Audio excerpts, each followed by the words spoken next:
Stuff. Okay, I'd like to invite up on the stage Gemma Coles.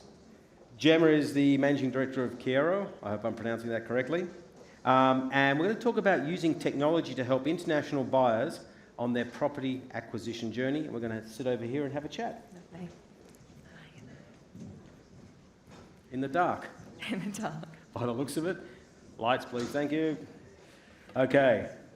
Thank you very much for joining me today. Thanks for having us. Before we dive down the rabbit hole of international buyers, can you tell me a bit about your background, where you've come from, and how you got into the Kyero business? Yeah, sure. So I'm Gemma, I'm MD at Kyero, and I've only been in the business for 2.5 years, so I'm a newbie to this space, so lots of new faces here for me this week. So prior to Kyero, and we'll talk more about Kyero in a moment, so Kyero is an international portal for multinational buyers, that's our real focus. And prior to Kyero, I was running a digital agency and helping to consult with clients that were using technology and marketing to grow their own businesses.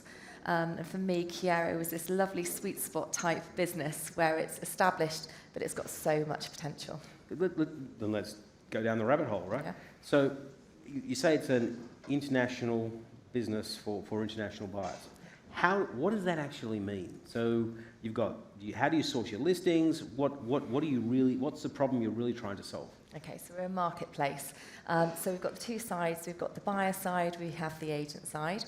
Our agents, and well, when we say agents, we mean agents, groups of agents, the CRMs that represent the groups of agents, so really all sorts of different layers over there.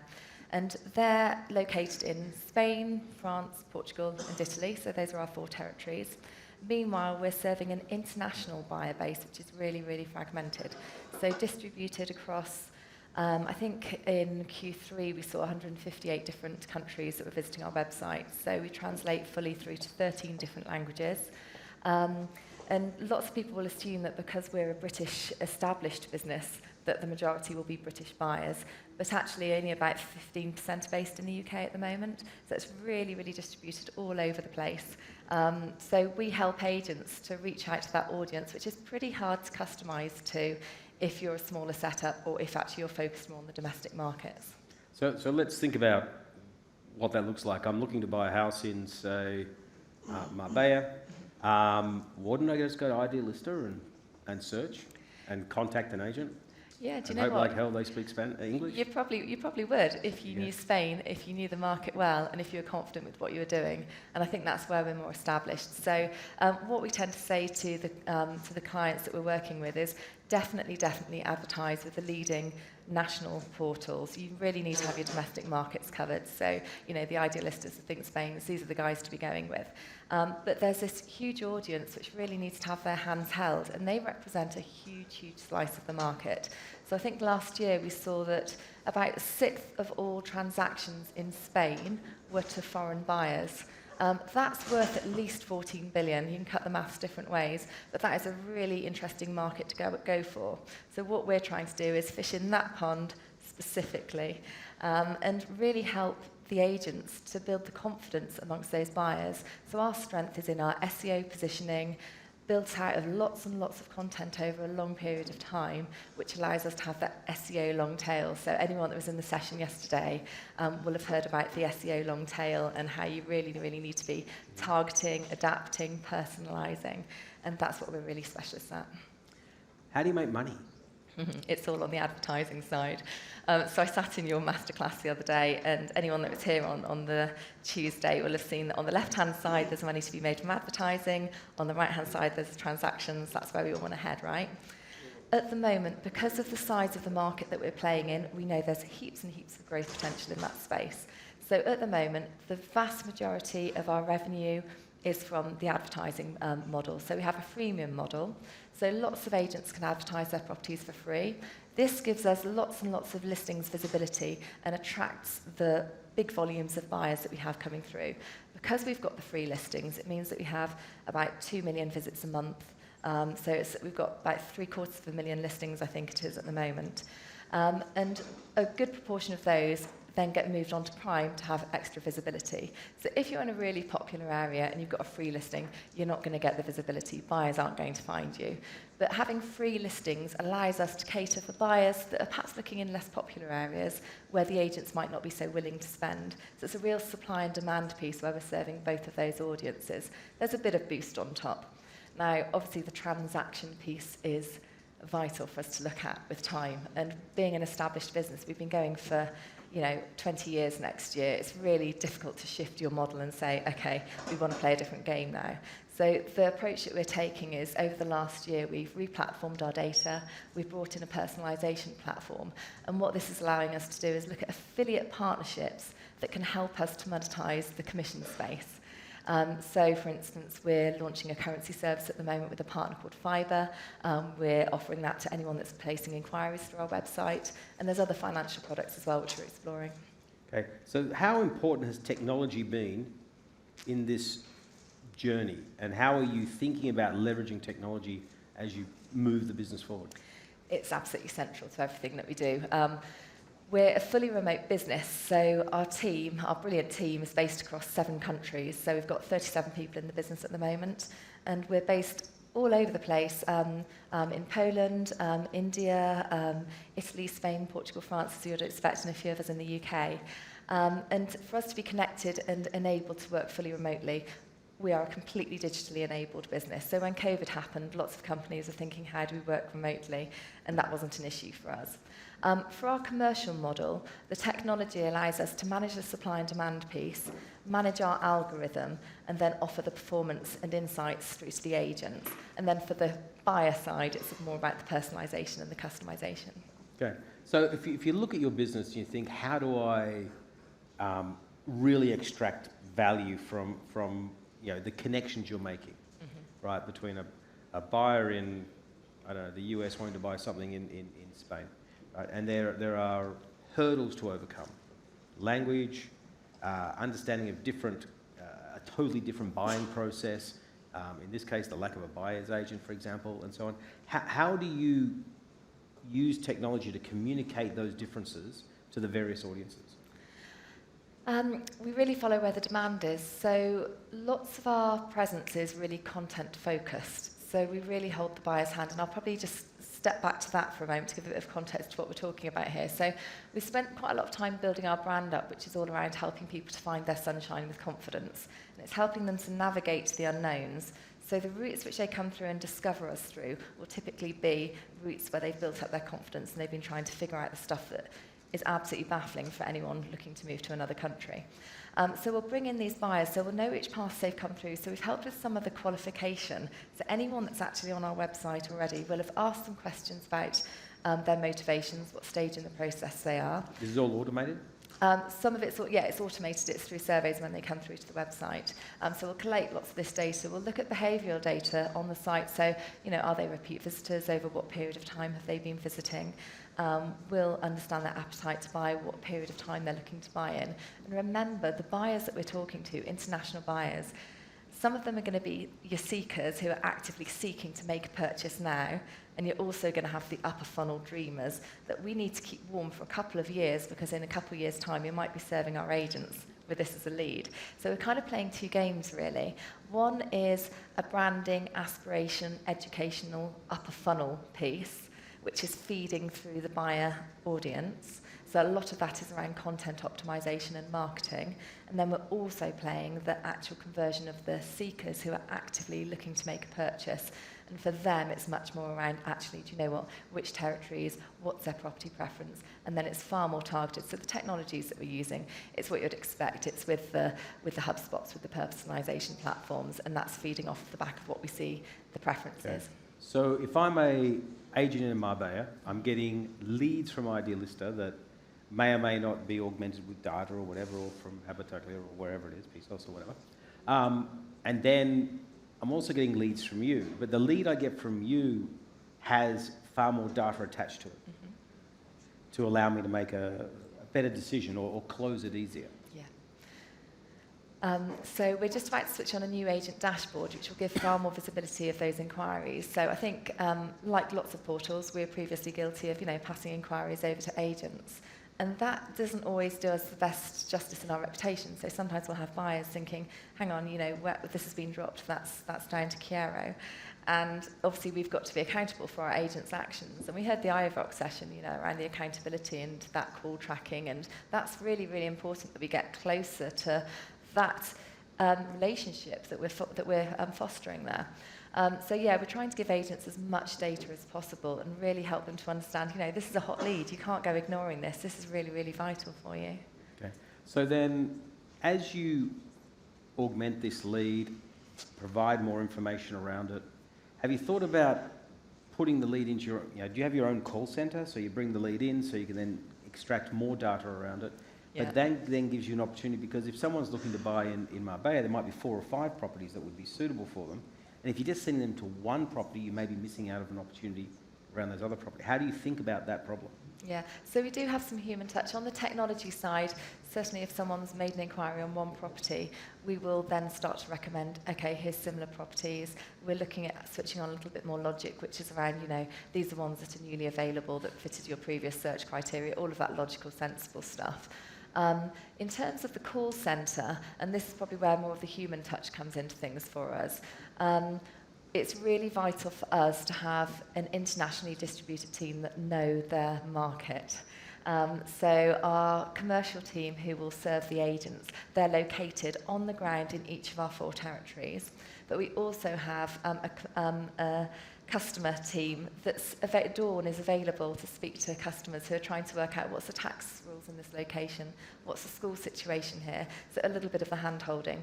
Of course, we will use technology wherever possible, but the customer success team, for instance, that are working with the agents, it's really important that actually we're helping the agents to get the absolute best performance they can get, like you would do with any account management service. Dial up the POCs, help them to test new things, receive their feedback, and then of course once a product or a commercial model's proven, then we can dial up the self-service and switch on the technology a bit more. What's interesting is, and I was reflecting back then on the conversation with Pete about how they launched their seller lead model, the industry went, blew up, and then it sort of calmed down again. It was seen here as an absolute prime opportunity to get into that transaction, and you're not going to really annoy the industry because you're bringing the buy side, right? And they've got a property sitting in Marbella. You're bringing a buyer in from the US or whatever. Qualified, you've helped them through the 10 issues that the agent in Marbella does not want to touch. Surely that agent will be happy to give you 10, 20, 15, 30%, who knows, of the commission that they're going to receive for selling the property. You would like to think that might be a potential. Yes. Yeah. So, but how would you then create that opportunity? How would you convince agents? Would you find a small group of agents to work with, those who are more aligned to how you think? I think with shifting the commercial model so much, you need to test it in small spaces. So it's not the sort of thing that you can roll out to the masses. Certainly we recognise that there are niches within our market. So for instance, we've got, say, I think we've got like 12,000 listings for rentals, for instance, in Spain at the moment. So, fairly small proportion of what we're up to. But we know that's a growth potential. We know that there's, for instance, more of a luxury space which we could be catering to. And there might be more of a commission conversation to be had there. So there are certainly certain pockets which we're exploring. There's a question that's come through is, how do you differentiate your service from the international section of Rightmove, which is quite a popular section? Okay. Their overseas section. How do you differentiate yourself from them? So Rightmove's purpose and core focus as a business is not around international. I think the language that you use there around the international section calls it out here. So our business, our core focus is entirely about helping people find their sunshine in countries that they're not familiar with. So the company, like I said, it's been going for almost 20 years, and Louise and Martin, the founders, they've built up this business with such passion and purpose. This week, we're really, really excited. I'm going to do a bit of promotion here to announce that we've become B Corp registered, which has meant an awful lot to us because it's a recognition of our principles and the fact that we want to be a business that has a positive imprint. Mm-hmm. And that is translated through all of the values and the way that we work as a team and how much the people within the business really care about helping people to make these changes. Loads of our team have done the international move themselves. Hardly anyone in the business actually works and lives in the company that they're from originally. So we're really, really living it and bringing it to life. And I think that's really important for cementing an international team. If you're going to build up a sales team and be recruiting people in pockets all over the place, you need to have a common focus, something which really, really brings them together. How do you, given the importance of technology and the investment made in technology, and you don't have infinite amount of funds, how do you prioritise where to focus your limited resources? So we follow a model. I'm going to ask for a show of hands. Has anyone here heard of the EOS operating model before? EOS traction? Okay, just a couple of hands, yeah. So it's a model that's been born out of the US in recent years, and it's an operating model and business approach which companies use to take a 10-year vision, and of course we don't know what the future's going to look like in 10 years. We know there's going to be a lot more of this crypto stuff going on. But the idea is you have a vision and a purpose. You then break it into a 3-year picture. So you can put some numbers against a 3-year piece a bit more easily. You think, actually, that's the market which we want to be in. We want to be in this position. 3 years ago, we knew we wanted to be B Corp and we wanted to be in 4 territories, and that's what we've been focusing on in the last 3 years. Then you have 1-year goals and your quarterly rocks. And as a leadership team, so in the last year, we've recruited a new CTO, marketing director, commercial strategy director. So across all parts of the business, we're focused on what are we going to shift and have responsibility in moving forward this coming quarter that contributes to that. And I think there was a session the other day that looked at the importance of rolling targets and quarter by quarter and always adjusting your view. And I think that's so, so important that you're always thinking, actually, what can we do in the next 3 months? Because after that, you have no idea, and we've seen it the last few years, everything could change. And we've certainly had all of that thrown at us the last few years. Yes. Now, another question. Hasn't an all-you-can-eat publishing model, doesn't that compromise the quality of the content that people upload to the portal? And how do you then manage that? So there's some vetting that we do. We certainly try to educate some of our clients. We do see the occasional posts where there's one photo and it's of a toilet, and for some reason multiple agents are posting the same listing, and you think, how is anyone ever going to want to buy this property? So we will have sometimes manual conversations. Sometimes if enough filters and the categories aren't populated, we won't list a property. But it's a difficulty. It's always getting that balance between volume and quality. The better quality properties are far more likely to be the ones that the agents are going to pay prime to have featured above the free ones. So through our freemium model, you tend to see that the lower quality properties are more hidden. Okay. And then there's, the question comes is, there's a lot of leads that you generate are very valuable for local hand-holding people, lawyers, translators, mortgages, relocation, partners and so on, schools, whatever, right? How do you monetize these leads? And what other opportunities are there? There are so many opportunities. And I think this is a big reason why we've been focusing on really owning our data ourselves this last year and putting the personalisation in place. Because you can't go with any of those services, depending on where the buyer's from and which territory they're focused on, and even the region within each territory, they're going to have really, really different motivations. And the difference between, someone who's buying a second home, a holiday home, retiring, or looking for some nomadic working, they're going to be looking for really different services. So the personalisation is the path to that. And it's really about building out more of a concierge service, so helping to introduce people with the services that will be helpful, beneficial, educating them, saying to them, do you know what, purchase, there are these guys here which can be useful, you could purchase from them, but this is something you really need to think about, so that they have as much confidence as possible. They hit the ground as an inquiry for the agent, and the agent knows that actually they've done their homework. So over your journey, what have been the 2 or 3 biggest challenges that the business has faced?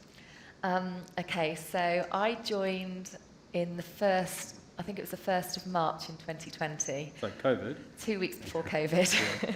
We had some quite fun targets for that year, and then COVID happened. So overnight, lots of our agents, obviously, they had to pause their advertising spend. Fortunately for us, we're not PPC reliant, so for lots of our competitors, they were having to invest to advertise the properties of the people that were paying them advertising money. So as soon as the agents stopped spending, their visibility completely dropped. We're so SEO reliant. it didn't actually cost us much money to be hosting these listings. So we said to these agents, do you know what, stay with us, we're on your side, we're going to get through this. Saying this to agents and actually allowing some of them to pause their spend but keep their properties on for free allowed us also to maintain our SEO positioning. So for lots of the buyers who were at home doing this browsing thinking, oh my gosh, let me out of my house, let me somewhere else, it was kind of perfect timing to maintain lots of the traffic actually. Some of the competition didn't do the same, so quite a few of the really big names in our space, the Rightmoves and some of the others, literally pulled the listings overnight, and it really affected their positioning. It did also allow us to introduce the freemium pricing at that point. So freemium was something that we'd been speaking about for a few months prior to this. And we'd done a traditional advertising model. You paid for a listing or you didn't pay for a listing before this. But of course, going from a cost base of, do you know what, you can list for free, we then said, do you know what, if you're going to be boosted, here's the pricing for this. So it allowed us, it was an opportunity to test and switch a model. We wouldn't have done it at such a grand scale to the entire base if it weren't for COVID. We'd have had to have tested, like we said with the commission model, we'd have had to have tested it in a pocket otherwise. Okay, well, congratulations on building the business and good luck with the future growth. Thank you so much. And Gemma, thank you for taking the time to talk about what Kyero does. Cool, thank you. Thank you. Thank you. Thank you.